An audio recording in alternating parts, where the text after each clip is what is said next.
Hello and welcome to Wise Up on Air. This is going to be an awesome edition of a regular live stream that we do here, presenting folks out there in the community using Wise, creating incredible experiences with sound. My name is Damian Kaspauer. I'm a product manager here at Audiokinetic working on Wise. And I'm excited to put some things in front of you today before we get to our feature presentation, Waking Wonderland, the intersection of hardware and software. So let's go.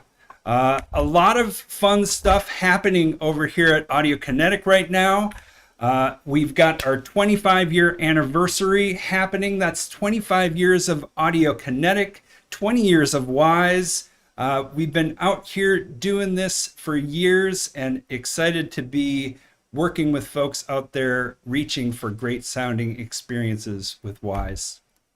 We jumped into a expo at the beginning of the year and sat down with a bunch of the leads here working on Wise in a conversation about Wise past, present, and future. It was a cool informal moment where we checked in with the team and got their perspective on Wise and a very unique development perspective surfaced through that. So encouraging folks to jump back into that and check it out. We also recently released a great video from one of our Wise tours in China last year, where head of production Genevieve Picard talked about the road to center focus that we've been on over here as we have continued to put pieces in place for Wise and our goal of putting more audio in front of you as part of your user experience and workflow. So jump back in and check that out, along with a presentation from Guillaume Renaud talking about Wise, digging into a 2025.1 features overview and going hands-on with a demo of many of those features, including the live edit and live media transfer features, bringing you closer to runtime with your decisions. It's a great overview of ways that people are working with Wise today. And speaking of that, our blog always surfacing the best from the community of how they're working as part of different features that they're creating and going deep, or giving us a clear picture of the behind the scenes on projects that have been released recently with Wise. There's a really cool behind the scenes on a haunted house or Halloween display that uses Wise, Unity, and Arduino that should be familiar with for anyone who's tuning into this live stream to hear more about location-based entertainment. So jump over to the blog and read more about that and get ready for today's live stream, which is focused on exactly that. We've also got videos coming out, surfaced from our recent Wise tours, both in China and in Montreal. Other developer deep dives, as well as the most recent Wise Up on Air featuring Lost Records Bloom and Rage, which was a super fun time sitting down with Beatrix Morsch and going hands-on both with the game and the Wise project, opening it up and digging into some of the amazing systems in there. And Strata, our multi-track library in Reaper format, is continuing to grow. We've added a couple of collections list recently for the Armory Pistols 1 and 2. You can grab those if you have a license of Strata, and our licensing structure has really evolved over time, so definitely worth taking a look at whether it's a good fit for your development.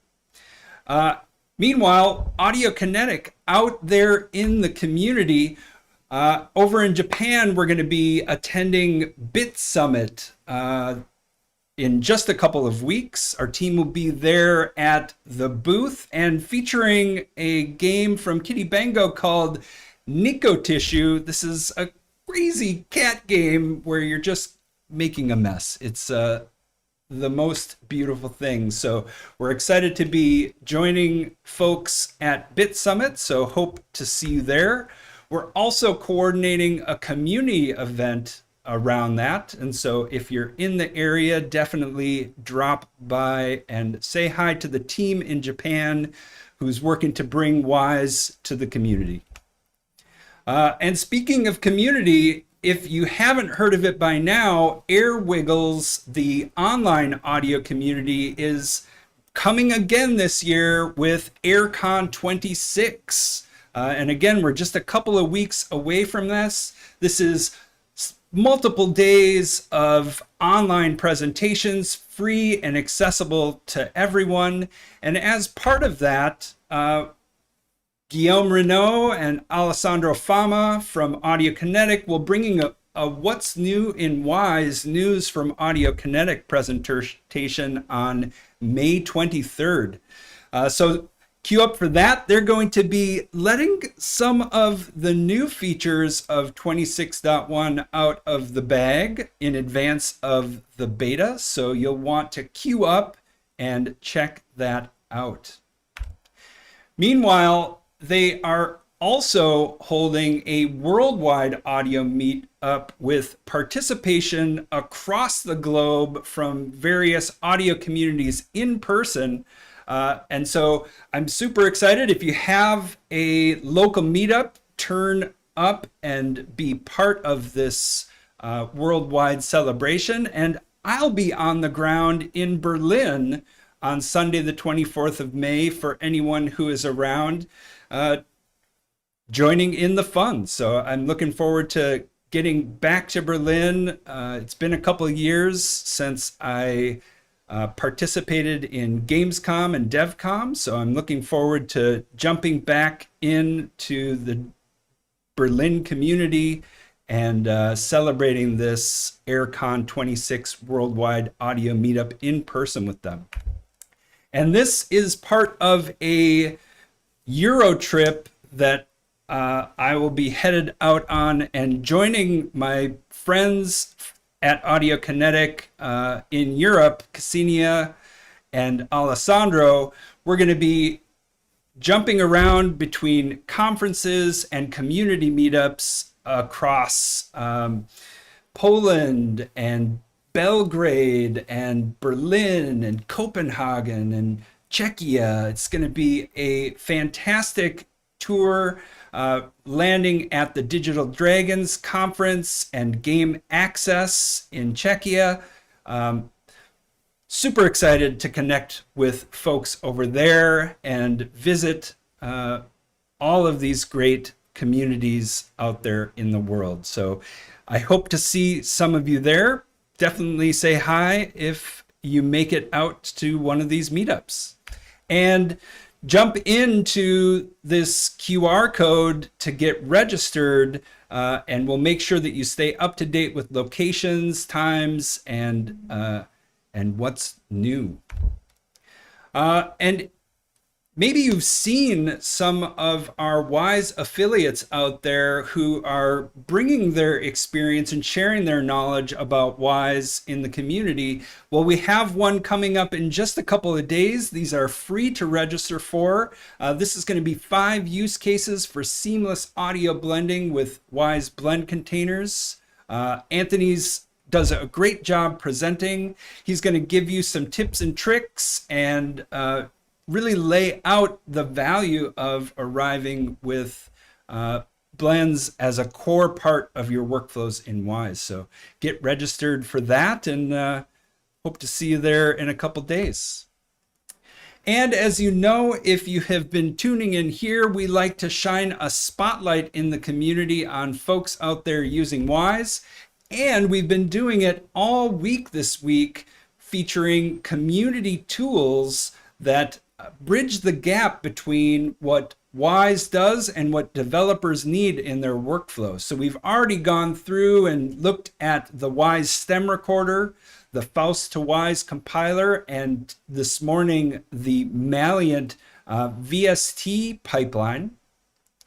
Tomorrow we'll be digging into Wwise MCP, and on Friday, the Reaper to Wwise integration.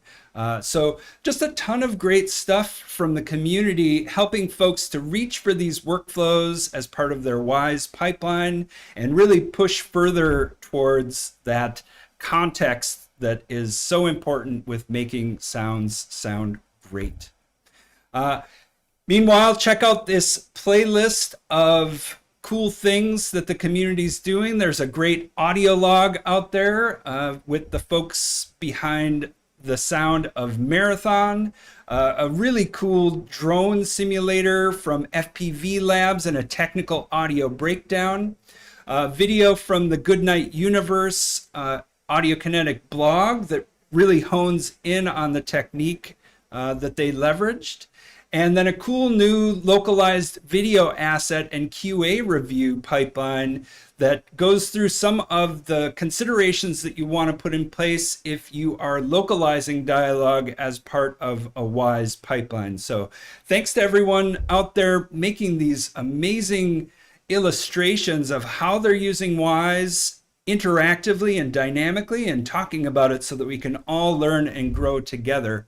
And speaking of that, the 2024 Game Developers Conference presentations have been released to the public, so jump in there and just soak in the knowledge from folks out there who want to help elevate this craft of interactive audio. And speaking of that, that lands us firmly where we are in time with the team behind Waking Wonderland at the intersection of hardware and software. Welcome to the live stream. Hey, good to see you. Hi, Damien. Thank you. Hey, Damien. Thanks for having us. Absolutely. I've been looking forward to this moment to be able to unpack a ton of the cool stuff that you were able to achieve in this location-based experience. But let's start with some introductions. Matt, would you like to present yourself? Give us a little context. For sure. Hi, folks. My name's Matt Miller. I'm a sound designer, technical sound designer, occasionally a composer, kind of a geek, getting into a lot of electronic music and field recording. And yeah, I've worked with Robby on a number of projects. A lot of projects were Secret Location, which is the company behind Waking Wonderland.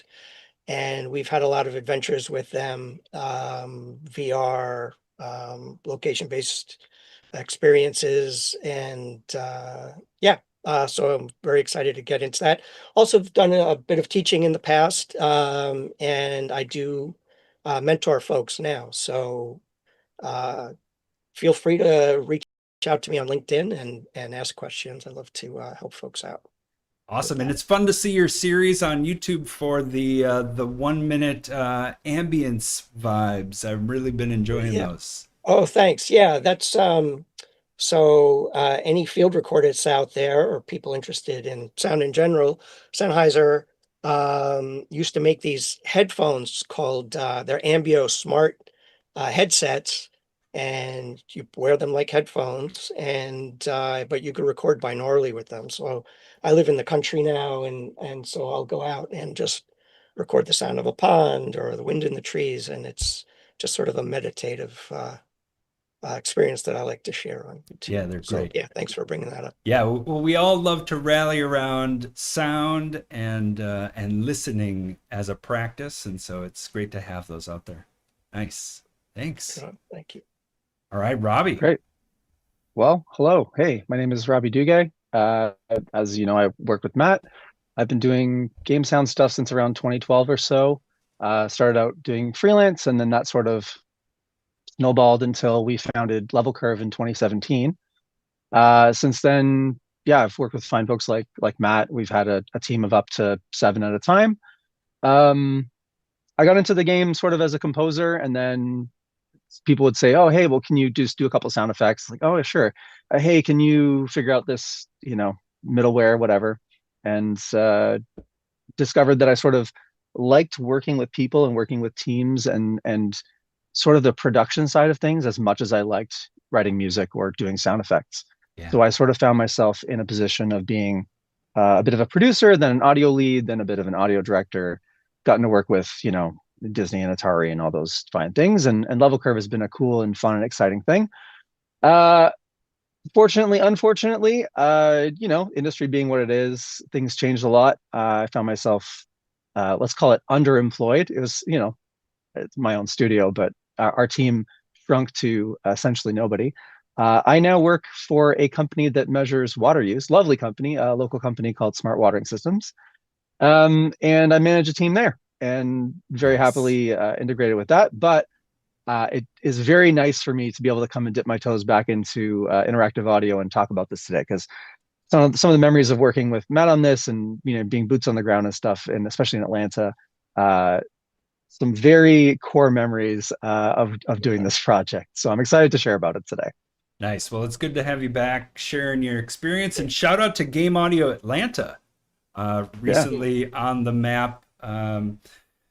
So yeah, good to have community around as well.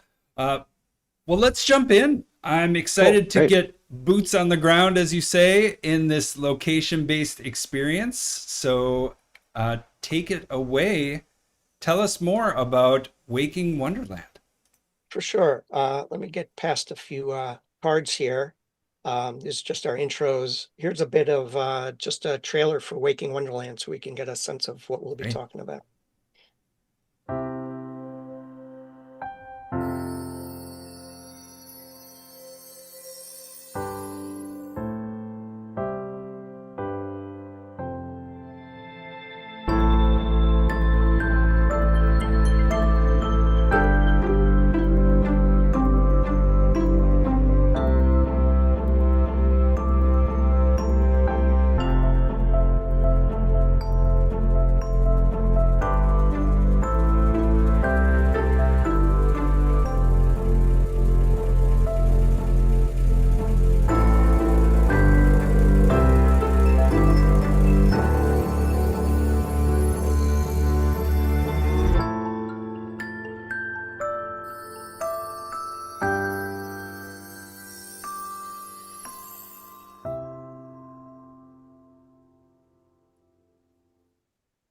Yeah, that looks super fun. Oh, Wow.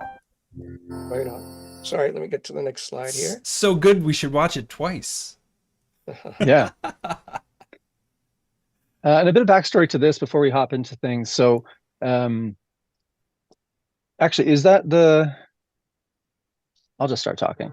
Yeah. So Secret Location that we got connected to through this, I actually started working with them back in 2013. They're sort of like a transmedia company. They would be involved in, TV shows and games and interactive stuff and all kinds of things. Always a lot of really cool, like innovative projects. That's where I started working on, Peppa Pig, because that company got bought by Entertainment One, which got bought by Hasbro. So we ended up working on all kinds of, properties based on that acquisition. Like, hey, we got this interactive department, and then we were sort of their out of house, in-house audio department. Yeah. So they got connected with Illuminarium and started doing these immersive location-based experience things. And this was our first project with that layout. Yeah. Cool. Uh, I'm not really a guy who reads slides out loud, No, so it's a I apologize to anyone who wants me to read this out loud. I'm probably not going to. no, it's okay. I think people can multitask for sure. And again, it looks like a great setup for an experience that is, again, surprise and delight being the key, I think. Yeah. Maybe I could just open up what this first slide is about. It's basically the Waking Wonderland is just reimagining of Alice in Wonderland. It's a short narrative experience that is presented as a location-based experience, and it was premiered at Illuminarium, which is in Atlanta. There's a few now. There's even one in Toronto, Vegas. You could sort of get a sense of the scale from the trailer. The projections on the wall go up to 22 feet. And so it was immense of scale. And yeah, and the audio is distributed by arrays, and we'll get deeper into that stuff as we go. Just a little bit more about the team. Robby and I introduced ourselves, but should really mention Eliza Daly, who was a co-sound designer with me. She did a lot of work on the forest scenes, and also this really psychedelic sort of transition from the main room, which we'll see, into where the forest scene starts. Daniela Pinto did the first Foley pass, and there was a lot of retiming of this that both Eliza and I did, and maybe Robby even touched that. I don't remember, but she did just like a really fabulous job with the video that we had at the time. And that made our lives much easier to start getting things into the Unreal sequencer, well, into Wwise, and then triggered by Unreal. And then Andrew Menino, he took over from what we would describe as Waking Wonderland version 2.0. We're going to be talking about version 1 here. But Andrew was the boot on the ground for version 2.0, where they changed the way the story was told. Instead of it being multiple scenes playing at the same time, they changed it to be, anyway, we'll get into that. I don't, Yeah. Yeah. No spoilers. Yeah. And the music is by Lights. You heard that music in the trailer, actually. Beautiful. Yeah. For those, I don't know how, I don't have any sense of how popular Lights might be outside of Canada. Lights is a Canadian pop artist. She goes by Lights. And she did the music in this. It was fantastic. So very good. Nice. Yeah. I'll also mention that in this list, Matt alluded to the fact that he taught game audio. I also teach game audio as well at Sheridan College. Our team has sort of changed over the years and grown and shrunk, and we take on people. Eliza came to us actually as one of Matt's former students, and she, after Matt had moved on to another studio, she ended up taking his role and being like the lead technical sound designer at Level Curve. So it was fantastic. She did an excellent job for sure. Yeah. She's a rock star. She will finish you. Yeah. Try to explain something to her, and she'll finish your sentence. She's really incredible. Yeah. Nice. Thank you, Eliza. Yeah. All right. Do you want to take this slide? Yeah. So we had been doing a lot of work with Secret Location. They sort of had 2 floors in the Entertainment One Hasbro building, and we were mostly dealing with the interactive stuff up on the 8th floor. Well, one day we got a call to go down to the 7th floor, and this sort of like this research and development, I think they called it the innovation team. And I went down there, and there was a server rack that was running super loud, and sort of a room made out of blankets, if I could describe it that way, like scrims that were on actually stage trusses. And I sort of was kind of confused what was going on. We really didn't know what we were getting into, basically, is what I'm trying to say. And of course, the system wasn't really working that day. So I went in and sort of saw blankets up on the walls. They said, we're going to do this location-based thing. We're going to have projections on all the walls. Are you interested? And I said, yes. And they said, have you ever done anything like this before? And I said, no, but I'll figure it out. And boy, did we figure it out. Yeah, this was definitely a thing where everybody on the team, I think, was enthusiastic and knew that we could figure it out, but nobody knew how we were going to figure it out. Yeah. And right down to tech and art and everything, audio very much included in that list. And you'll notice based on the dates that we were ramping up at the end of 2019 to make this thing launch in 2020 for a building that people would walk into. And of course that didn't happen. And of course there were a lot of delays, and we couldn't meet up in person and do any kind of real testing. I know probably everyone listening has had some kind of, COVID delayed my game story, and this is very much one of those as well. yeah. So anyways, from 2019 to 2022, we had a very long production cycle. I think the original Gantt chart had us releasing in something like September of 2020. Missed that by a little bit.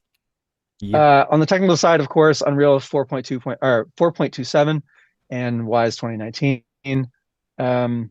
And we'll come back into this when we start talking about the Wise project itself, but everything was divided up into these 5 categories. We also at the beginning had to kind of make a decision whether we were going to make sounds be linear based on animations or be sort of not more interactive, but more event based. Yep. And in the interest of having sort of faster production, we leaned to being linear as often as possible. That was really good at the beginning. And the more that there were changes, it probably hurt us more than helped us, because of course they changed the timing of her run cycle 8 months in and 10 months in and 12 months in. So,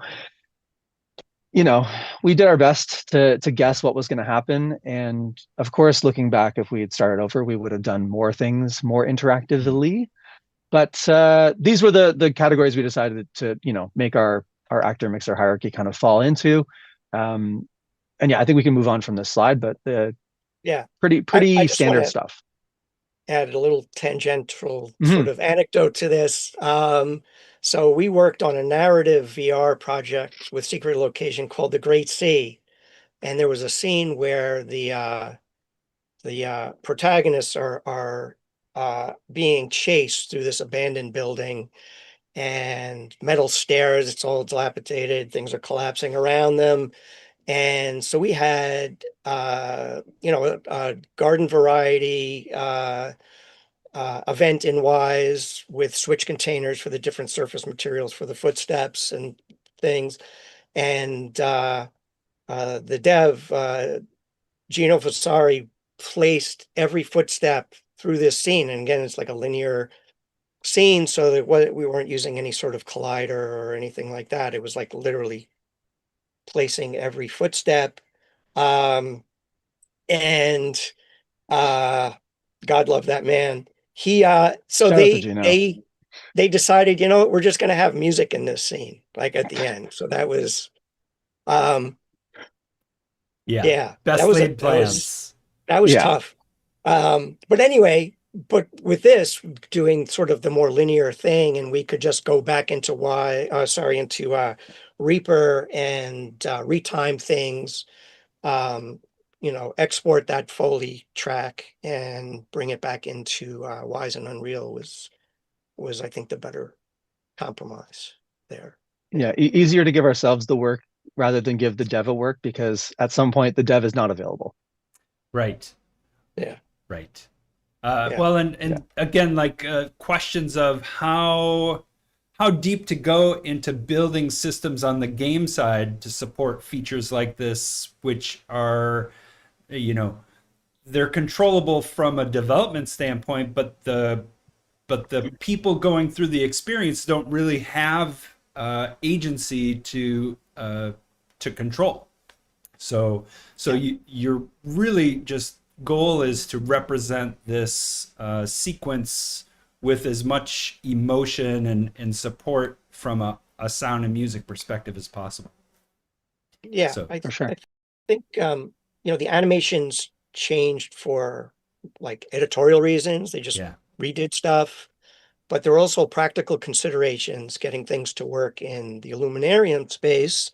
And at the end of the day, I think the level curve team was just more available to fix that timing as opposed to doing it in engine with, Yeah. placing things. That makes sense. Cool. Yeah. And actually, that's a really good transition to talk about the next couple of slides. So we worked on this stuff based on exports out of Unreal, but when it came time to actually be in the space, you're looking at projection on every wall and the floor, and the ceiling is kind of blacked out, but there's 52 different speakers that are placed, I don't want to say randomly. Randomly is a big word, but placed, let's say, evenly through the space. And if Matt, you can skip to the next slide. This is one's going to be, I think, a little bit better representation. That's the top view and the sort of 3/4 view of the main space. So you come into that first room, and we could kind of treat that like a standard surround 5.1 mix. So that bus was really easy. Just any sound that goes around, you do that. Anything that's point sound, you move it there. This was the real challenge. And so it's this big room that is divided into three, call them quadrants, whatever. The zones A, B, and C go purple, red, and then yellow. So we would have a segment that happened in the introduction room. They'd go through some doors, go through the segment in the purple section, transition to the red section, transition to the yellow section. And there's no, I don't want to say no rhyme or reason. There's no comparison mixing for this kind of a space to mixing in literally any other space that could exist. Yeah. So as much as we could try and prepare sounds ahead of time, or as much as they could try to prepare visuals ahead of time, if a player is an animation is crossing a corner, it might look weird or it might sound weird. And so that's another reason for those sort of editorial changes that would mess up, so they'd say, oh, Alice, or not Alice, the granddaughter character, is going to move over to this wall instead of being across this corner. And then, okay, now all animations out the window. Let's start that whole Foley line over again. So definitely a challenge going into a new system like that. Right, because you're not necessarily just mixing to picture in a linear way. You're now having to take into consideration this three-dimensional projection of that for sure linear representation and making these mixed decisions that are not really contextual to the linear media, but yeah, like you said, having to make mixed decisions because jumping from wall to wall doesn't make sense with sound in that context. Yeah. And so it's not like denoted in the picture, but there are what's called ear heights, EH speakers. There's overheads and then there's LFE speakers. It's sort of listed in the slide, but yeah, you see the ones that are low to the ground. Those are the EH, and then there's overheads and subs. And, having to make decisions that basically the day we got there of, okay, where is this kind of sound going to come from was a big part of figuring things out initially. And Matt, I'm sure you can speak to that. Yeah, I think things to consider. There's no center channel, right? So you're thinking about dialogue. And you wouldn't necessarily in an experience like this want one because the character is moving. It's not, we're used to a movie where it's framed and those decisions are made for you by the picture editor. Here, it's literally moving throughout the space and the audience moves along with them. The solve for this is where I think we get into this a little bit further down the road, but this is where Wwise does the heavy lifting and with Unreal, and that is with every speaker location that you see at ear height, there was placed an audio listener, right? And that is basically how the immersive audio experience was felt.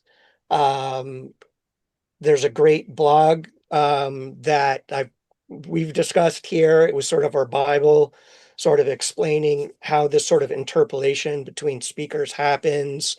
And just a little bit of an aside here is that we read the blog, we understood it, we had a sense of, Andre Otley, one of the devs, already experimented with doing in Unreal, adding the listener per physical speaker location. Yeah. And I walked into the space and I looked at Robby and I said, this isn't going to work. How does this work? This isn't going to work. What's going on? This is like, it's just like a total crisis of confidence. But in fact, Robby, maybe it was the coffee, but Robby said, no, everything's fine. And indeed, it all worked out. Nice. This project is like every project, you're always going to have a crisis at some point, especially with confidence. This one was very, let's say, flush with those, because we were building the plane in the air. And to make things worse or harder, when we actually got into the space, it was already like live, like they were selling tickets to other shows. So you couldn't be in there from 8 a.m. to 7 or 8 p.m. We would work from 8 p.m., have our like startup meeting. Everything was super cold. Am I jumping ahead in the slides? Maybe a little bit, but that's okay. We can get into it I, now. I think that's fine. like it's a real space, right? So Yeah. we were working overnight. And so, when we're having a conversation at 12, 1, 2 in the morning, after already traveling far away from home, being in a strange room with strange technology and finding out that the presets are wrong, and then deciding like, oh, like is the listener in the right location? Like, can you move it over a few like units? Turning on and off the materials and things to Yeah. try and like look on and feel the wall to try and see, because the speakers are hidden. They're like little pinholes in the walls, Yeah. right? So Yeah. you have to like figure out where is that and then see, some kind of object in the 3D space. It's just a lot of trying to figure this all out and then connecting Unreal and Wise in a way that all makes sense. But I'm not going to get too hard into the channel routing thing because we'll come back to that in the slide for Yeah. sure. But Yeah. there were definitely some crises of confidence, even from my side. I tend to try to be the optimist on the ground for these kind of things, but this was a hard one for sure. Yeah. Yeah. And a testament to your flexibility. Like you said, showing up every day, ready for the challenges that the day presented itself. Yeah. But again, finding your way with the tools that you have in the box with Wise. Again, this listener-based panning technique that's highlighted in the blog that you reference. A great way to approach it. Yes. Yeah, it looks like Masha posted it in the chat, so thank you. That was Yeah. our North Star, was we know this is possible because someone else has done it before us. Totally. Right on. Cool. Yeah, so we could speak a little bit more about, Yeah. let me go through these slides. Maybe we touched on all this already. I did Well, sort of say this, and but the it's worth repeating. and the four Yeah. discrete zones, we saw the 3 rooms, and then there Right. was a room on the way in where people are just Yeah. staged. So hanging Exactly. out, waiting for their turn. Yeah, Yeah. narratively, the first room is sort of the funeral or wake for Alice, the titular Alice, whatever, who has passed away, and her granddaughter is there, sitting in the drawing room outside of the busy room, and she's sort of sad. And the cat comes in and she travels through the mirror. And then the Ah, crowd follows through the mirror, which is actually physical doors into the larger space. I'm heavily it's 7 minutes long. I'm very much the short version of that, but that's what happens. So great. they sort of get people used to the idea of being in a room full of projection, and then the wow factor of going into the big space full of projection. Cool. That was very eloquent. I could not have said that better. Thank you. So thank you. Yeah. And here's sort of that explanation here as well. Yeah, so a little technical stuff here. Each zone, and we're going to discuss this more with the channel router, so I'll say up front, we use both the ASIO plugin functionality and the channel router. Both features are considered, I guess, experimental even now. Damien, is that so? They're Uh, considered that? no, I mean, they were very stable they're for us. full-featured plugins at this point that you Yeah. can get Okay. with every version of Wise. So battle tested. Right. Yeah. Yeah. I mean, this was 5+ years ago. This So was 2019. Yeah. Okay. So yes, a lot of stability, and I'm glad to hear that it worked well for you. it worked then Really too. well. Yeah, it was Cool. Yeah. There's something that I might bring up a few times in the discussion here, and that is like points of failure. And Yeah. I don't mean that as like Robby sort of alluded to it. But I would say the audio pipeline was very stable, and we'll get into the different points that could have failed. There were a couple things, but I think on the video side, there was a lot more concern, and we'll just get into those anecdotes Yeah. a Yeah. little bit later. Just has a lot to do with working from 7 a.m. till 7 p.m. and wishing you had technical support somewhere. Of any Anyway. kind. Yeah. Yeah. Cool. So this is important in that we saw this slide with the layout with the 3 zones, and alluded to this earlier. The way it worked, when you went from the drawing room into the main space, then you're experiencing the forest. So let's say this is the first audience walking through the experience. So you're going from the waiting room to the forest. When the forest is done, you walk to zone 2, where the factory scene is, and then to the palace for the final scene.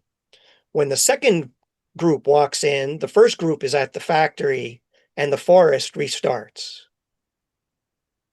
And so, they wanted people to be able to walk through sort of continuously. Our biggest challenge was the overlap and the sound not being isolated between these zones. Wow. Yeah, I mean, everybody had kind of different goals, right? So the people running the show, their goal is to have as many people in the room at the same time as possible, sell the most number of tickets, but also give them all their own individual experience. And I don't think that's a bad goal, right? Have A, B, C, and D all running at the same time, and you can filter more people through, and then you can, meet your goals, profit wise or whatever, or break even, let's even call it. But I'm not telling this story to make HoloPlot sound bad, because HoloPlot is good and does work. But some of the people who sold the idea of the HoloPlot system, which is just a speaker directional sound technical thing, said, yeah, if you're in zone A, you're not going to hear zone B because the sound is going to be piped directionally. And if you're in zone B, you're not going to hear zone C, et cetera, et cetera. And, we got there and we got in the space and we said, that's not how sound works. And I think everyone listening to this knows that that's not how sound works. Yes, they have very directional sound. You can take a sound and put it, on a very specific spot on the floor, but the floor is cement. And that sound is going to bounce. And so, yeah, you could, if you played all the scenes at the same time, you were hearing dialogue from A, B, C, and D all at the same time. And it just wasn't practical. So they had to figure out in the space, how are we going to make this work to be sort of more linear and filter people through? So they figured out with the closed doors of having segment A, they could do that separately and then have people go B, C, D, but you couldn't run B, C, or D in conjunction with any other segment at the same time. It just didn't run. Right. Wow. Yeah, spatial considerations and like acoustics, right? Those low frequencies, I hear them at the apartment with the neighbors and the techno, and there's just not a lot you can do in a space that has these open areas to prevent the transmission of sound in a real space. Like we've got a 0 to 1 value in the game engine for a room that we can like block it totally. Right. And maybe with a foot of concrete, we could do the same thing, but whew. Yeah, I mean, like, and on a spec sheet, it's like, oh yeah, it's going to be 20 dB quieter outside of the sound zone. That you're like, okay, cool. You're still going to hear it. Yeah. We're running things at like 90 dB here. That's not. Yeah. Challenges, bridging the software and hardware. Yeah. I do think it's the difference between designing an experience for the space versus having something that's very narrative dependent, very linear, and bringing that into the space. I think it's a different mindset well, in terms of leveraging the directional audio. Right. Well, and stop me if you're going to dig into this, but did you have any pre-visualization or pre-oralization of this environment in Unreal you were using to audition these different arrays? These,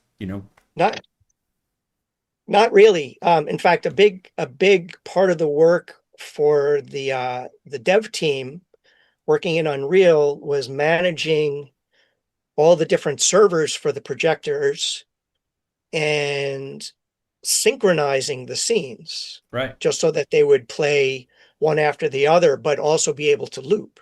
Got it. Right. That was a huge undertaking for them. And just in terms of pipelines and things like that, we're sort of auditioning dialogue to see how it's translating in the space at the same time that other folks are seeing how the projectors are, mapping on the wall or Yeah. checking synchronization. So it wasn't like looping 5 seconds of a sequence and like adjusting things in Wise. It was no, start from the beginning of the scene to the end. Listen, don't get distracted because that thing happens at 3 minutes and 47 seconds and, you sneeze. So can we run that back? Yeah. So, it was a very different kind of environment to work in when you think about you're mixing a game, let's say, or Yeah. even linear media, you're in your space, is very controlled. You can loop a section, you can go back half a minute, whatever. That wasn't really the case here. Yeah. And Yeah, and I mean, it was just the way things worked. I mean, that's just the yeah, way. ahead of time, I was just concerned with how do I get sound to come out of a speaker? Because there's so many steps in the chain. And when we're looking at an Unreal, like every zone was its own Unreal map Right. with basically a 360 camera in the middle that would look at the thing. And so they would choose, okay, we're going to put this in zone A.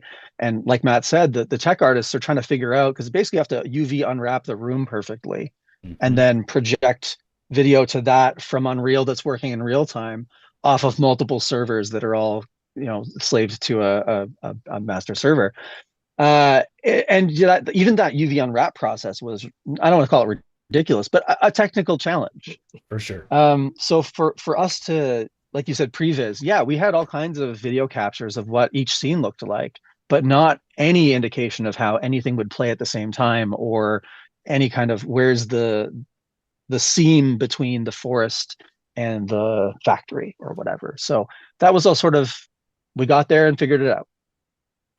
Yeah, amazing, amazing. Yeah. And if I'm imagining this today, we've got rooms and portals, and we've got the new 8K channel panner or custom panner, right? And so today I'm imagining, oh, okay, well, we could actually project these onto the walls of these rooms. We could leverage Wise acoustics to be able to propagate sound through these doorways. We could hear what it's like when they're open and closed by setting transmission values.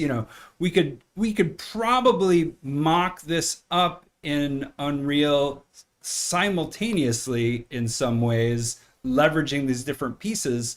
But like you said, none of it matters if you can't get speaker A, B, C, and D to like Yeah, sync to these locations and actually play sound in 3D, yeah, right?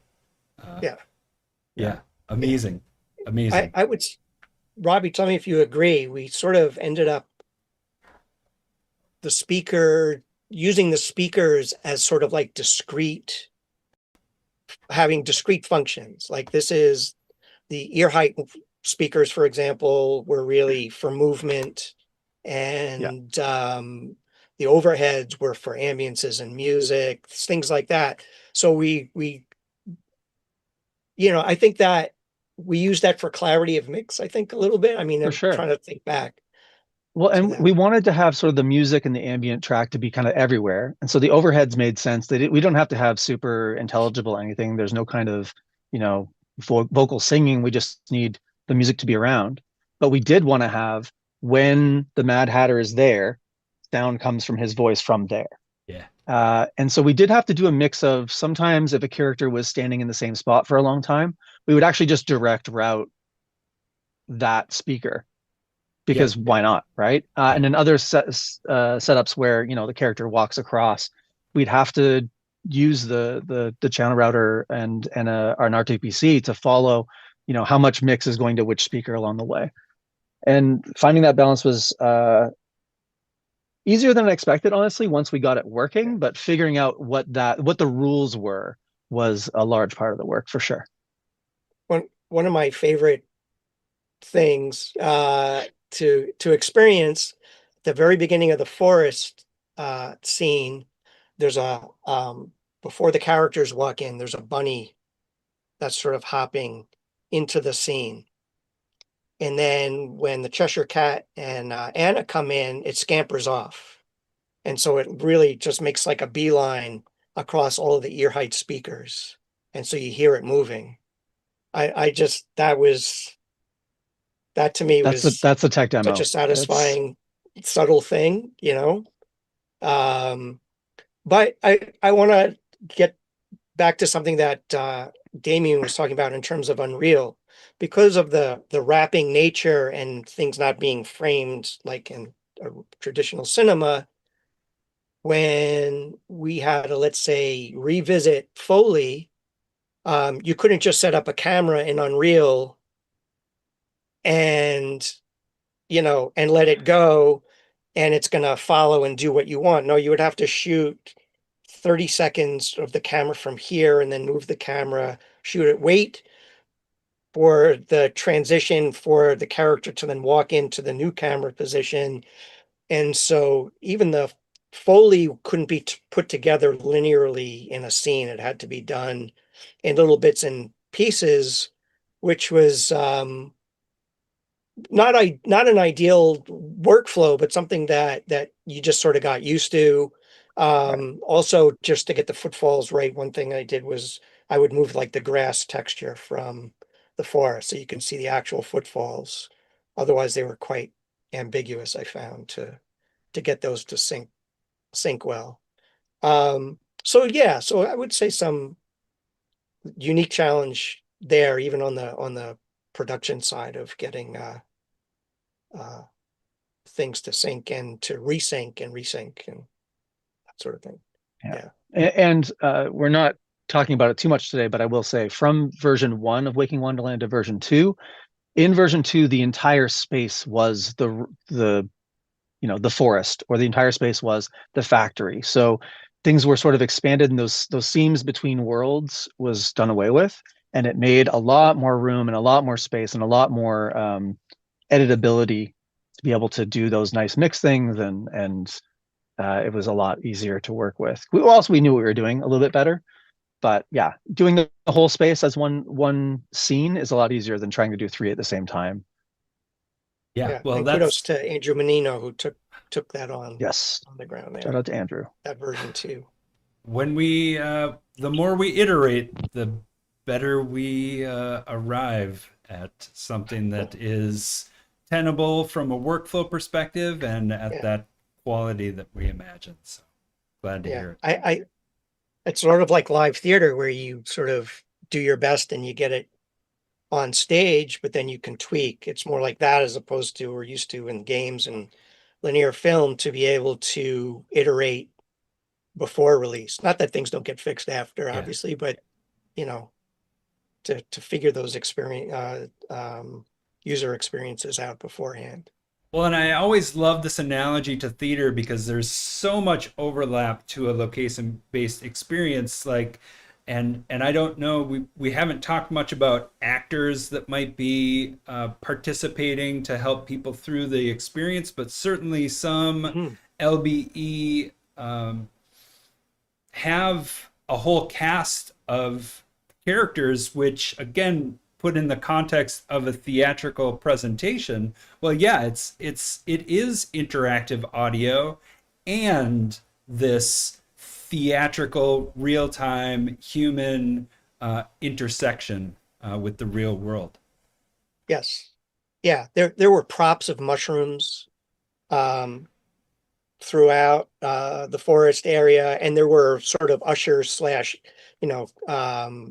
cosplay sort of actors, Yeah. sort of Okay. work in the room as well. So that was cool. Yeah. Yeah, they'd have a little bit of an introduction, but not really like a part of the narrative play stuff, because it would just sort of run on its own. Yeah. But they definitely tried to stay in character with all their helping out and ushering and all that kind of stuff. Fun. Fun. Yeah. Hey, we got a question coming in for Guido. What's up? Good to see you, Guido. What's up, Guido? Hey, Guido. Was there a spatial musical composition? or how did you approach the music distribution across, channels in a zone or across zones? Was there a consideration for composition and how, as one zone is swelling, the other one is chilling out, so that you didn't have competing trumpets in two rooms that were blasting each other at the same time? Short answer, no. We Next did. question. No.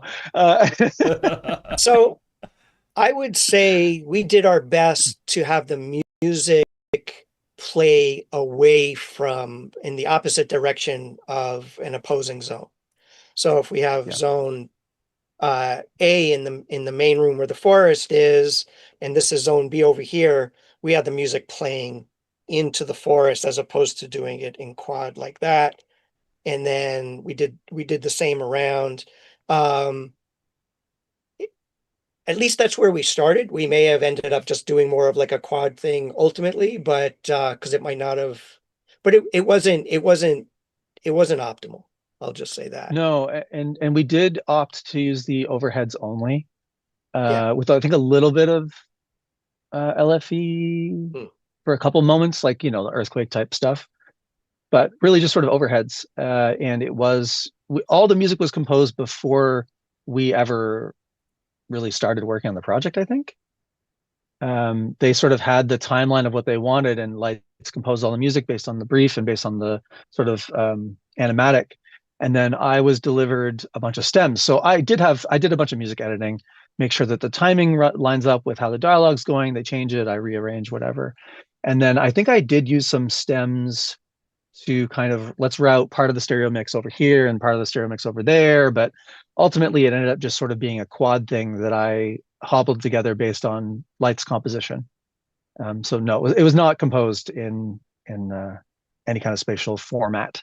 Right.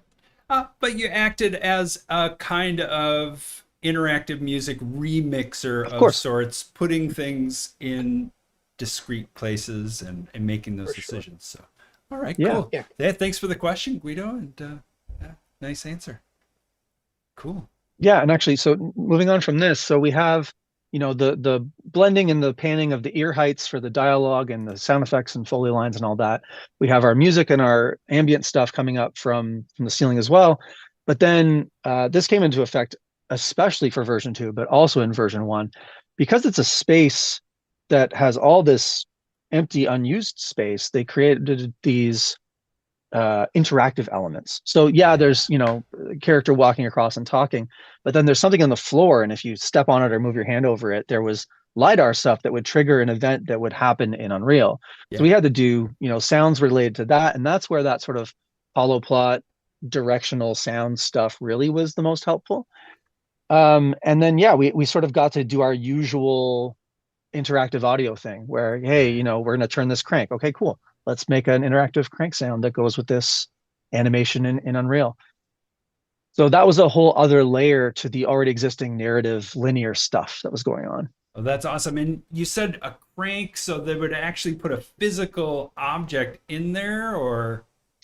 No, so there would be like a table, Ah. and there'd be projection on it, and there'd be a bunch of different kinds of paints, and you could put your hand on one kind of paint, or Oh, cool, tea, I cool. guess, and then the tea would start to paint on part of the wall, or you'd step on different Oh. circles that would make different pipe organ pipes play.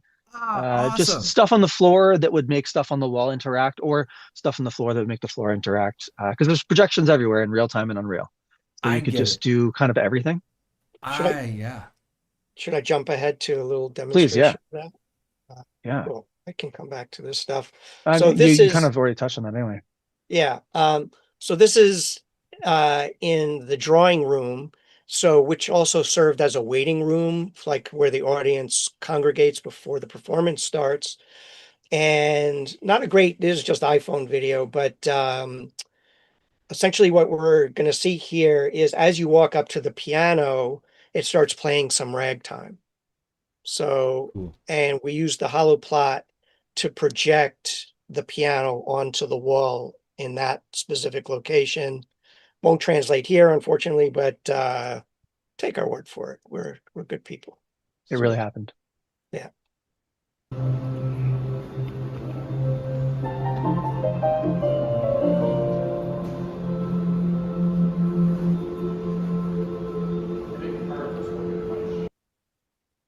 Okay, awesome. And so the sound of the piano is coming from its location on the wall, Yeah. from a speaker that's tucked behind there, or it's It's coming from a speaker out there, and it's being projected. okay. At the wall and Yeah, reflecting off. And reflected sound off beam. of it. Yeah, that's Yeah. the hollow plot thing. Amazing. Okay. Yeah. Yeah. But you're reflecting it from that location of the piano on the wall, bouncing it off there, Right. getting that directionality. Ah, that's great. Yeah. And so there was a 3 to 10 second, let's call it, little piano lick that would play if you stepped into the correct LiDAR zone in front of the piano. So you would trigger the piano. The piano wouldn't just play randomly. You'd have to stand in front of it and it would do its thing. Yeah, sure. Ah, amazing. Yeah. What a cool trick. And again, like this is reality, right? And you're bending it and leveraging what you have on the ground to be able to represent it in the best way possible.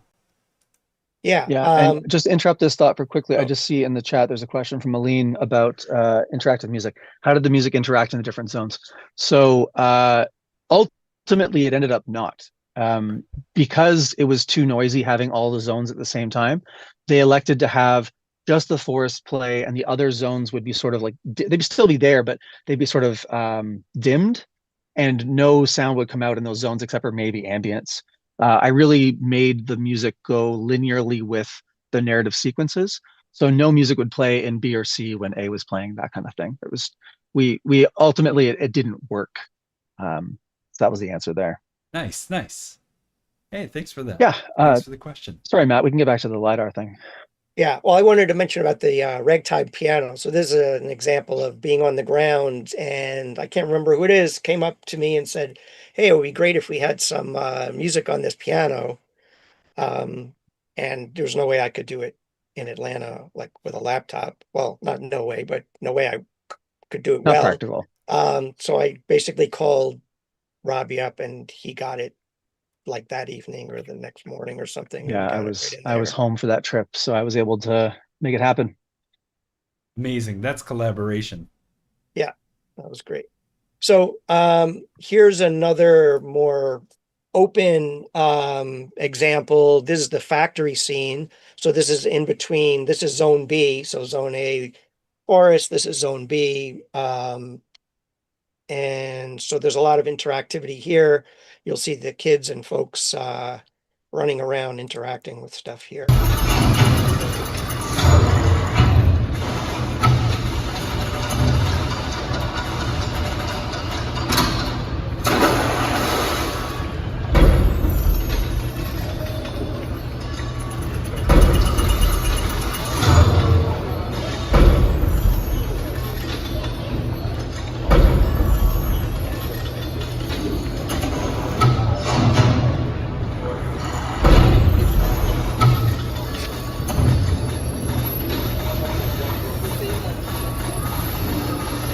And I'll just quickly try to talk over this a little bit. That pool in the middle is the Mad Hatter's tea. And if you step on one of those lit up circles, it would put that color into the teapot and sort of interact with it that way. So that was one of the LiDAR zones. There was some other levers and things that would make the giant steep thing fall down and turn and all that. All LiDAR based interaction. Oh, those are fantastic. Plus, with the kids running around just triggering stuff wild, that's fun. Yeah.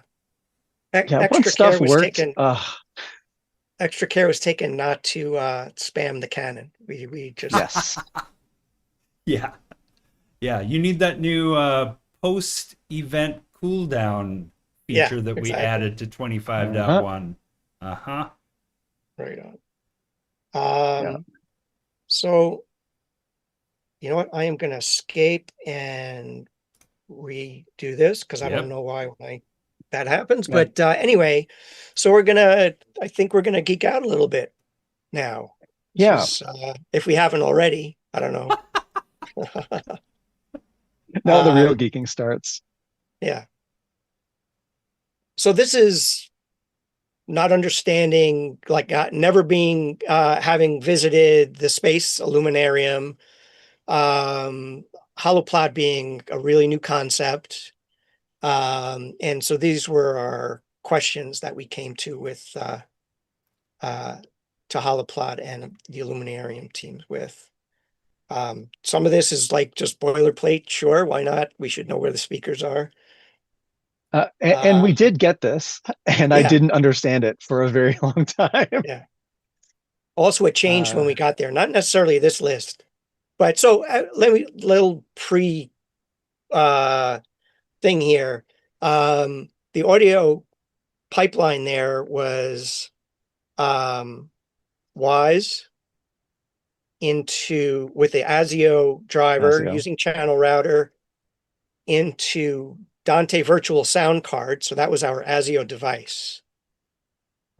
And from there, uh, it was, and this was on one server where the projectors were, there were multiple computers, but we were on the sort of the main server there. Then it's like Ethernet out into the QSC hardware with sort of the hollow plot in between being defined. And what kind of speaker is this? Is it a beamforming, point source speaker? Is it part of an array of multiple speakers? And, or is it a single zone, etc. Um, and it was so reconciling the channel router numbers with what the Dante virtual sound card, reconciling that with the holoplot and QSYS sort of labeling. That was, again, you just have to have faith in the system sometimes. It's like at the end, Yeah. Bringing it back around to points of failure, that means there were a lot of points where things could have gone wrong. If your ASIO whatever driver is not doing its thing and you're getting no sound, but you don't know if it's ASIO or if it's QSYS or if it's holoplot or if it's Dante and there's like a network yeah, problem or something, right? Like you, and we ran into this. Maybe I'm jumping ahead too far in the slides, but there in this specific space, there was a tech director who would, be in charge of changing the scenes between the different kinds of shows that would happen. There was one about space and one about flowers and one about this, and they just have like sometimes a DJ night. So they needed to have, two XLR inputs that would go to every speaker in the place in some kind of an array. So the tech director would hit the go to DJ mode thing. And that was usually the latest show of the night. So we show up there and the preset for two channels goes to every speaker is still enabled. And we don't know that. Why isn't scene 2 working? Why isn't scene 3 working? Why can't I get sound out of anything past channel 2? Well, because we're on the wrong preset 4 steps down the channel of where audio yeah. goes. So we had to learn that one pretty quickly. Definitely a lot of points of failure in that chain. I get the feeling that the system for changing scenes didn't, oh, you have to think about it. It's almost like like automation, where it's changing a bunch of stuff and there's probably relays and all sorts of stuff involved. Seems like just changing the scene didn't necessarily completely change the scene, and you would have Right. to sort of troubleshoot that and um, you know, ping it a few times. Anyone that's used a remote control to watch television knows what I'm talking about. Yeah, Uh, now that you mention that, it does sort of feel more akin to like home automation.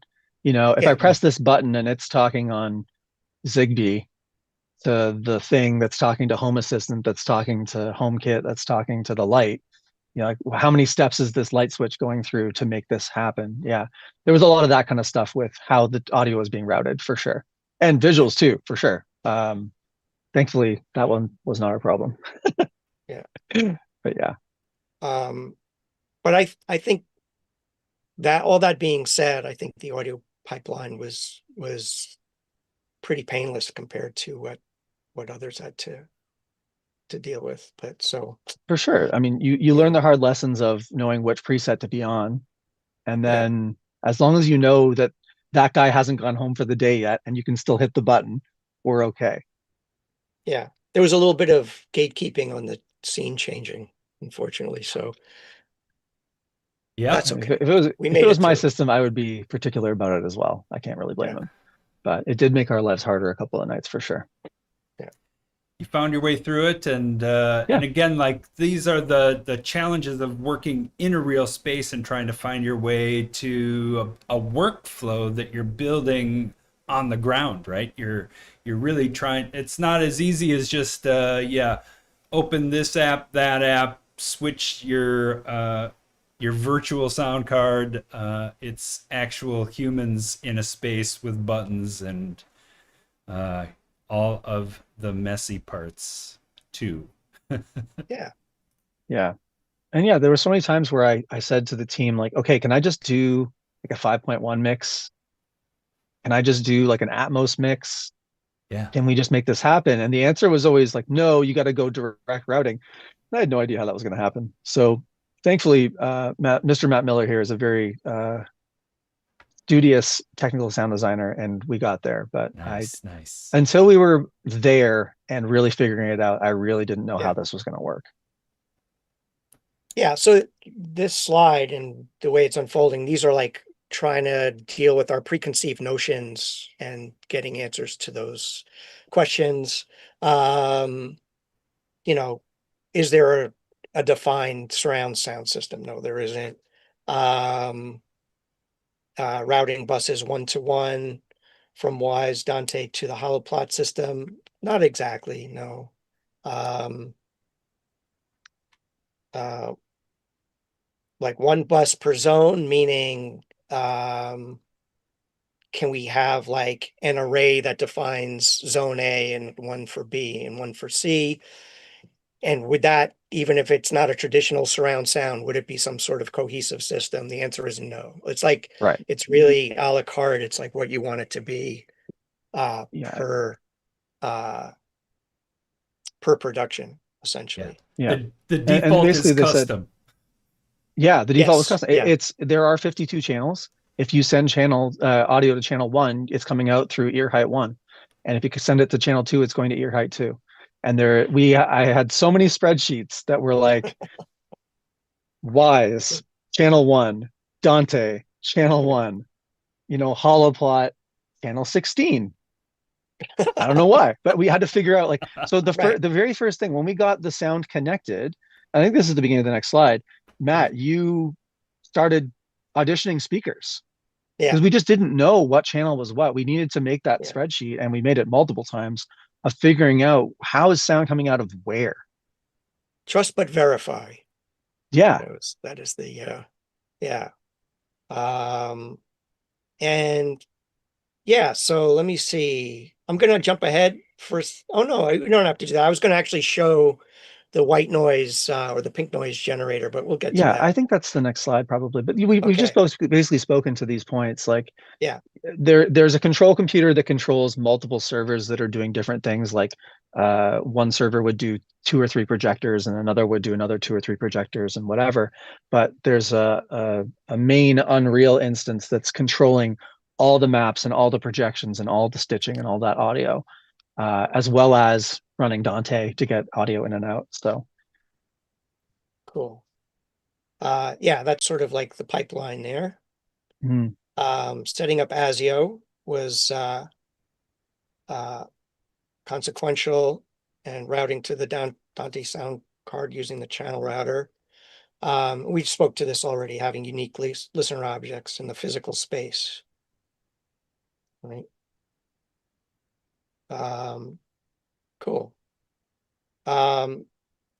We could, well, I'll just play this. This is, no, we don't need to see this. This was just for the sense of scale. We've sort of, we have that already.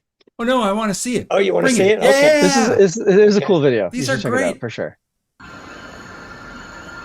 Very different vibes trying to work on it than having Yeah. real people checking it out. So you could see how all the scenes are also playing simultaneously here, right? Yeah. There's some of the crew there. Right on. Awesome. Yeah, what a delightful looking space to be Yeah. in. I bet it didn't always look that delightful. Sometimes it's just gray walls with, it's 80 degrees, 85 degrees outside, and it's 60 degrees inside because they're trying to keep the projectors cold. So, yeah.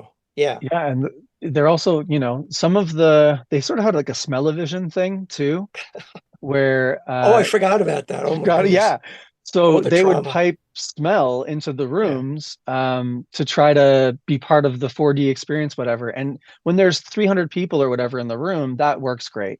When there's two people in the room and it's still the same level of air conditioning, the same level of smell-o-vision, whatever that tech was called, it does not. You're freezing cold and everything stinks. Wow, talk about workplace hazards. Yeah, right. yeah, at 3 a.m. Yeah. Yeah. Cool. So here's some of the challenges we face. Yeah. Yeah, and actually, this comes back to the question in the chat from Greater Good 13. Did you have to fight any location sound issues? Yes, we did. Yeah. Yeah. So here, you're back at the ranch. You're in Reaper and Wise and Unreal, and you're collaborating with the team, and you're putting together ambiances. And then you audition them in the space and 57 dBA of noise, and yeah. It's a different Luckily, translation for sure. yeah. So I think maybe the more just natural environmental sounds could have been let go, but thankfully there were some more, let's say, designed ambiances that did translate. So Nice. yeah. Nice. Yeah, Imagine working in your imagine DAW with a 57 dB white noise pretty running much. alongside. Like if anyone's done live sound or live anything like AAV type stuff, picture like a Christie 4K projector, and then imagine 20 of them in the same room, right? Because you're hitting every wall and floor. Every zone has 6 or 8 projectors in it. There's tons of projectors just all the time. Wow. Yeah. Yeah. So we So as I discussed described this already. before, yeah, it's run the forest, and then the factory and the throne room would be dimmed and playing basically nothing, waiting for that transition to happen. And then later on, version 2, the whole space became the forest. They added more LiDAR interactions in the call it like dead zone non-narrative spaces. So the kids who are running around who don't care what the character is saying, they can just go and make the cannon shoot or whatever. Yeah. That was a good way to go about it. Yeah, we adjust this as well. Just trying to iterate on the mix on the ground was a little tedious because you had literally had to wait, and you couldn't even necessarily loop a scene. You'd usually have to No. stop it, resync something, and then and so you make that 3 dB change, and then listen to it again, and you've lost the reference of the anyway. It's at 3 o'clock in the And morning. timing too. Yeah. Yeah, I remember like thinking, it's the middle of the night. We've watched the throne room scene for the 50th time, and the slam of the staff is late. Then I take a video with my phone. We play through the whole thing to see the staff slam and hear the sound, and then pull that video into my computer and try to calculate how many milliseconds were off on a timeline to then go into Wise and drag the file over. Yeah, just hacks upon hacks trying to figure this stuff out. Yeah. That's a interesting workflow that I don't think a lot of game audio folks need to get down with. But boy, you were solving problems in person, and that's the name of the game across the board. So Sure. Yeah, I mean, it's definitely not like working in a game where you can just audition something and watch a run cycle and be like, oh yeah, no, this is out of sync, and change it up.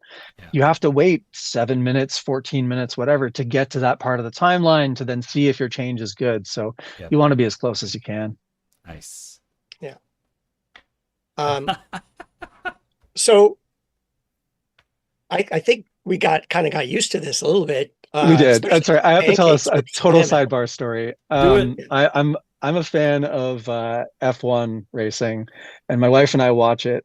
And one of my favorite things to do is I honestly I think this is from this project. They'll do like the pit stop, and McLaren will come in and the car will stop, and the car goes up, the wheels go on, the car goes down, and I go, oh wow, that was a slow stop, 3.7 seconds.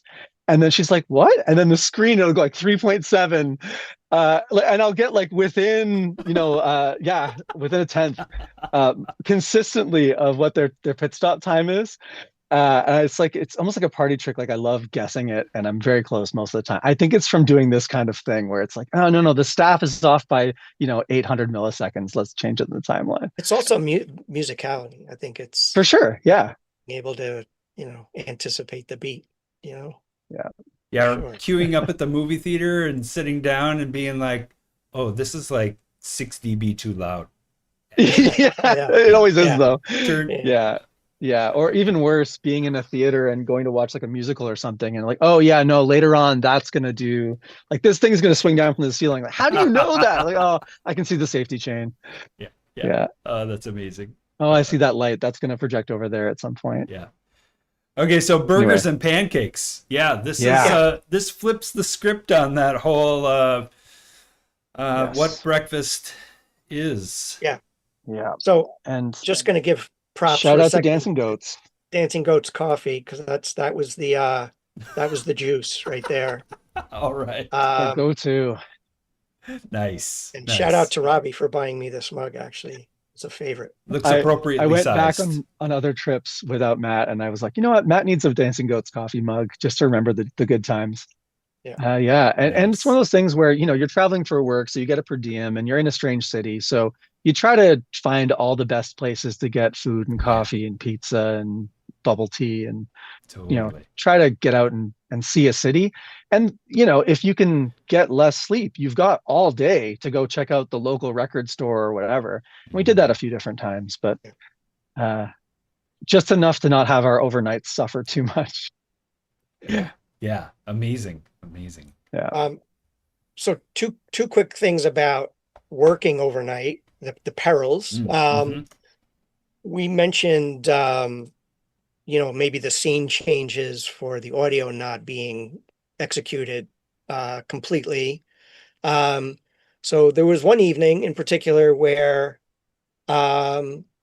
we get started around 7 or 8 and it's like 11:30, and you have to understand it takes about that amount of time to get set up and to get things humming, and at least at this point of putting things together. And one night, like around, I think it was around 11:30, when things just started humming, everything just stopped working. Wasn't an audio thing. It was like things just weren't working. And it turns out that there was a license that allowed you to synchronize all the projectors from like the main server, and that had expired, like at that day. time. Wow. And so Yeah. yeah, So head scratching across the there board. was a lot. I mean, Yeah. but for us, What it do was you just do? like kind of just sitting around. There wasn't really much to sort of do except be cold in that Yeah. space. And they're trying to reach people at home, being like, hey, can you update or try to get, tech support from a company at midnight? Like, it's not happening. But there is apparently there was like an account manager that's sort of responsible to stay on top, like supposed to stay in touch with Illuminarium or whatever to make sure that these things were maintained. And anyway, then another night, the network switch that just held everything together went kaput. Wow. And that time of night, you can't just, Can't just grab another one. run down to the corner store for a new network switch of that quality. No. Wow.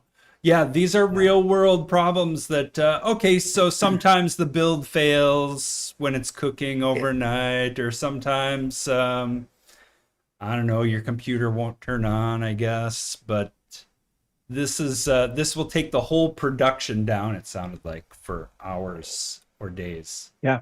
I don't think we actually got any real work done that night. I think we probably tried to, because the Dante system was still working, but it was none of the Unreal like the different computers that were running the different scenes couldn't get any visuals from the main computer. So the Wow. controller could still play audio. Mhm. The networking night, obviously not, because everything's running Dante, you're toast. But on the no visual night, I think we did still get a little bit of mixing time in. And they were sort of like, "Hey, how can we help you guys? Like, we can't do tech art right now, so let's talk mix, man." And that was really helpful. But yeah, definitely, every night was a new challenge.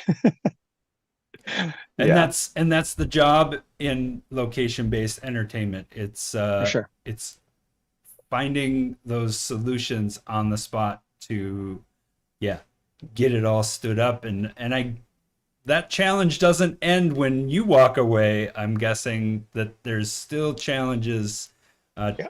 to this day in person where they just want it to work every day For sure. I consistently. think we were contacted a couple of times when we were back that something Oh yeah, wasn't happening. and a little bit inside baseball there. Like the Illuminarium Toronto, at least, we had come in and done, a couple of their next experiences. And one of their in-house, he was like an AV technician, um, who was, responsible to make sure all the projectors are on, the speakers are working, et cetera, whatever. He'd actually gone to a school for audio and interactive audio production and had like a wise reel and had a bunch of stuff. And they just ended up hiring him in-house to be their in-house, like, composer, sound designer, still AV technician, whatever, make sure stuff was running. So they have someone now who Amazing. is in-house, who has the kind of experience that we brought to the table. So we haven't worked with them in a little while because he's been there doing the thing. Yep, perfect.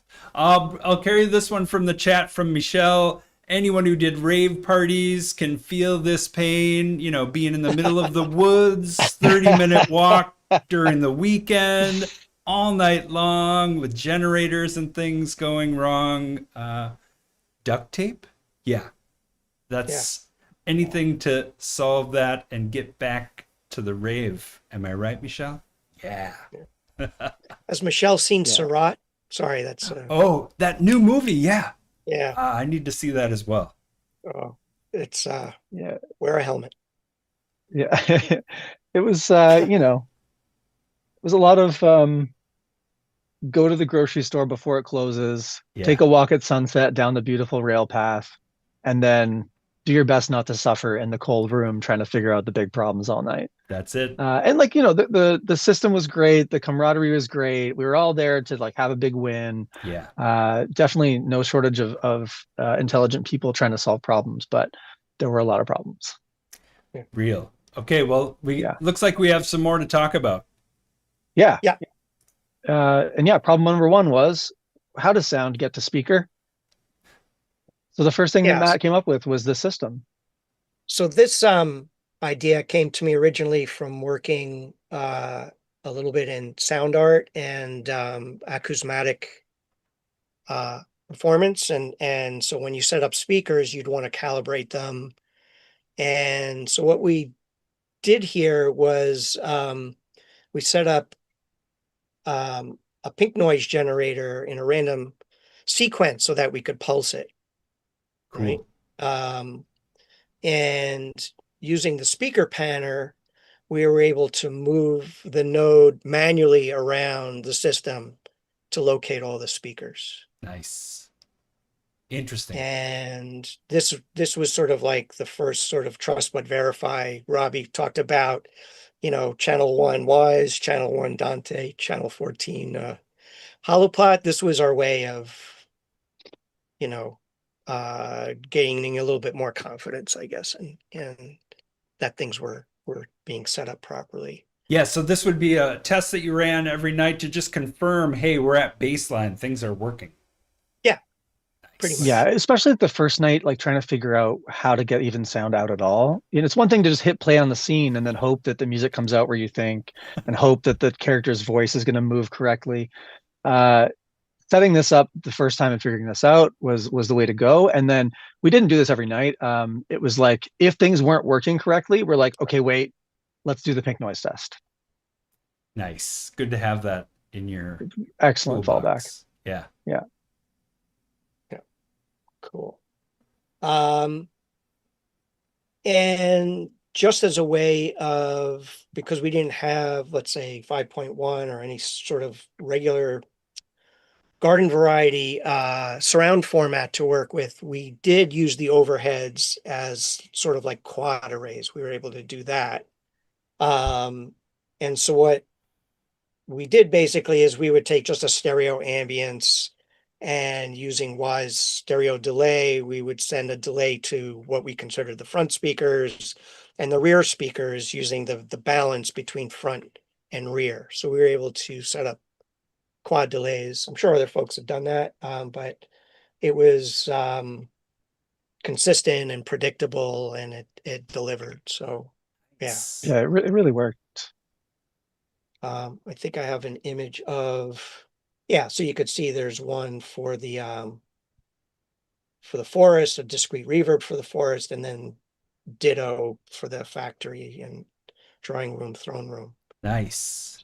Yeah, so we would have two delays. And one would be, you could see the front right balance down here at the bottom. One would be sent to the front, and the second stereo delay was sent to the rear, essentially. Cool. What a great Yeah. thing to reach for. Again, you know, unpacking these tools that were in the toolbox to help you solve problems. Mhm. Yeah, and for things like ambience, I'll add quickly, like if it's just air or forest or birds, it doesn't have to be a designed spatial 4-channel thing. It's just birds, right? Like, so we didn't have to get more technical than we did. Having the same thing playing with delays was more than enough to make the space feel correct. Nice. It was a good place to kind of pick your battles. And then we Sorry, Gino's in the thought we, chat. Shout out to Gino. Hi, Gino. oh, hey, Gino. Gino is the one I talked about earlier on the Great Sea, who did all the foot placements in the abandoned building. Awesome. Yeah. Poor Gino. Yay, developers. Yeah. Anyway, yeah, so we thought we would sort of just go through some of the routing for ASIO, how that works, and the channel router, which really easy, honestly. Basically, you set up as your audio device and ASIO output. And this was a more recent screenshot. This isn't what we had to deal with on the ground, but the one thing about the version of the ASIO capability back then was that it seemed like it would only recognize the first driver in the list. Right. So made it a little complex to, let's say in my studio, for Robby to do that, because we have multiple ASIO drivers doing, whatnot. And but once we were there, everything worked fine. Yeah.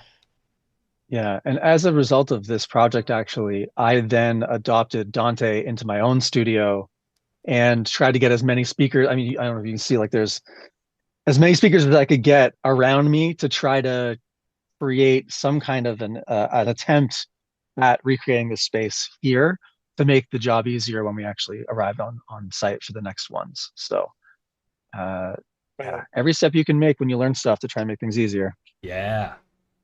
Oof. Yeah. And then the Wwise channel router was instantiated, and the way this works is if you set up, let's say, hypothetically, a 4-channel array in zone A, right? And that's the very beginning, your very first output from Wwise that you want, you basically set that to channel 1. And the other 3 channels down the line, it just works. So Yep. you set it to 1, and then 2, 3, and 4 are automatically routed to where they need to go. So the next array would then start number 5, and that could be 10 channels, etc. And so worked like a charm. Really was Yeah, very it was so good. yeah. The hardest part was just knowing what that first channel for the next array needed to be. Right. Right. Yeah. And then you're setting a channel configuration on the bus for that. The bus. Oh, Yep. exactly. Yeah.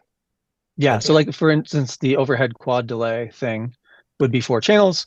We knew the overheads we wanted were channels, 22, 23, 24, 25. We'd set the channel router to 22, and it would play those 4 channels on that channel and the following 4 or 3.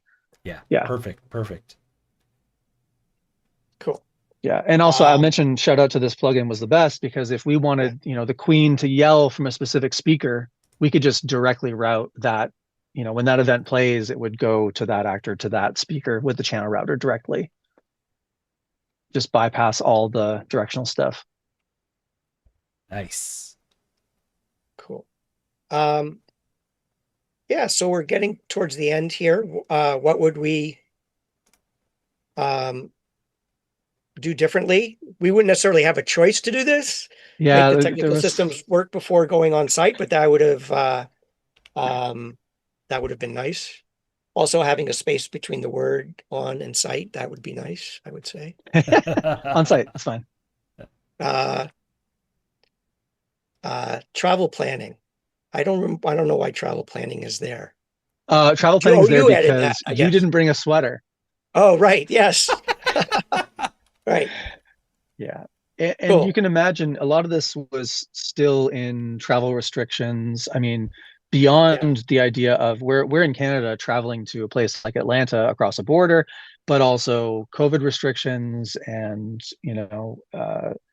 the rules of distancing, but also like the social ethical, personal choices of restrictions as well, and trying to navigate that. And our travel planning wasn't always the best. There was a big launch event that I actually missed because I had some personal responsibilities, and then I booked my flight, and the something related to COVID and the airline and whatever ended up that got the flight was delayed by 6 hours and then canceled, and then the next flight would have gotten me into Atlanta at the same time the event started. So there was just some things were out of our hands, but other things like, bringing a sweater and having a good map of the area and all that, we could have planned the travel a little bit better for sure. Cool. But logistics. Yes. Yep. Yeah, we discussed this a little bit already. The access to the QSYS app to change a QSC app, not QSYS. QSYS is the QSC app. It is QS, right? It's QSC, QSYS app. Thank you. Yeah. And so, and this is something I learned from you, Damien, and the Skywalker talk you gave in, like, I'm going to say 2016, maybe it was 2017. Yeah. About just because you have like this spatial audio toolkit doesn't mean you have to use it on everything. True. Right? It's an effect, or it can be considered an effect, like Right. a reverb, like a, I guess, It's true, right? There's we're always trying to find the blend between reality and entertainment, right? And reality doesn't always sound exciting.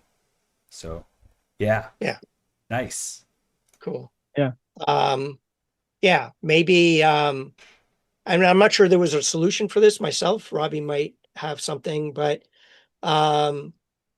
if we had something that could have served as like a center channel, I think it would have been not a bad thing. But we didn't come up, or at least I couldn't think of a solution for that. Yeah, so getting into, especially in version 2's mix, every time there was a character who was pretty much stationary for more than 5 or 10 seconds, we actually direct routed that audio to a specific speaker. And that was the Wwise channel router, again, the Queen saying, stop, or whatever, we put it to her speaker and didn't mess with any of the RTPC blending stuff.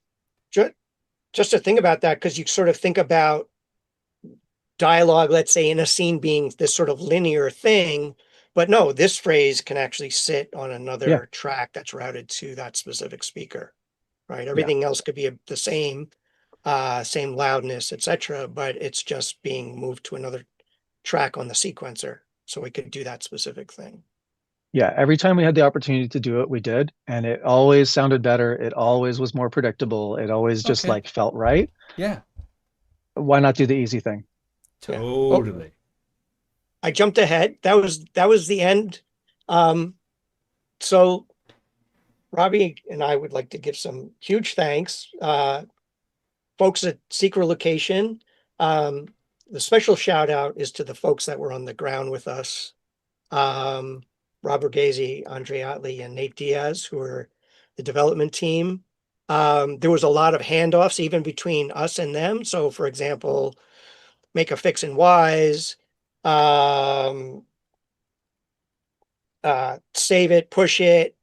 One of the devs would build the sound banks, the new banks, and the other dev, Nate, would then distribute it to the server. So it was like, and it was boom, boom, boom. It was beautiful. They worked so hard. All the other non-audio stuff that, we were talking about that had to be dealt with. These are the three heroes that did that. Yeah. And also the producers, Michaela Duffield and Nora Abuata, were just instrumental in, the cohesion and everything. And thank you to you, Damien, and to Misha for having us. Thank you, wise folks. Matt, can you go back a slide and forward a slide a second? Sure. We go forward one. Oh, one. I tried to fix Masha's name. It's not Misha. Oh, did I sorry, not Masha. spell? That's okay. I tried to I'm fix so it, but sorry, it Masha. We got this. I'm so sorry. That might have been spell corrected. Your appreciation now we have a heart in the chat. It's cool. Is shout out to Masha. Is well heard, and again, thanks for bringing all of your experience to this live stream into the community. Right, I think a lot of folks who are interested in trying to bridge this gap between the real world and the world that we work in of interactive audio, have a ton to learn from your experience. So thank you so much for bringing that today so that other people can, maybe make a jump further when they get on the ground and have some of what you have said here already in their ears and able to get there faster. So that's a great part of it. So thank you again for bringing all of your experience to this. It's a wild frontier, right? It is. And even, in the years that have transpired, we've continued to evolve Wwise. We now have the AK Custom Panner, which can define irregular speaker setups and pan into those arrays. We're continuing to move forward with bringing tools that you need to help solve those problems on the ground for location-based entertainment. So it continues to be an exciting time, and I think that your experience today helps build a brighter future for everyone who wades into the minutia of this intersection. So, awesome. Thanks so much for your time today. Hey, thank you for having us. Really appreciate it. Yeah, cool. Yeah. And what a great experience to be a part of. And thanks again for your time today. Cool. Folks should reach out if they have other questions, either offline or if they end up on a project, they need some, they have some questions. So, yeah. Yep. I'm Robby Duguay. This is Matt Miller, usually Miller Tone or at Matt Miller Audio, right? Yep. Perfect. I'm always just my name. So Robby Duguay. Okay, great. Please reach out to us. Cool. Folks in the chat, thanks for the great questions. And we'll see you at the next Wise Up on Air. Take care until then.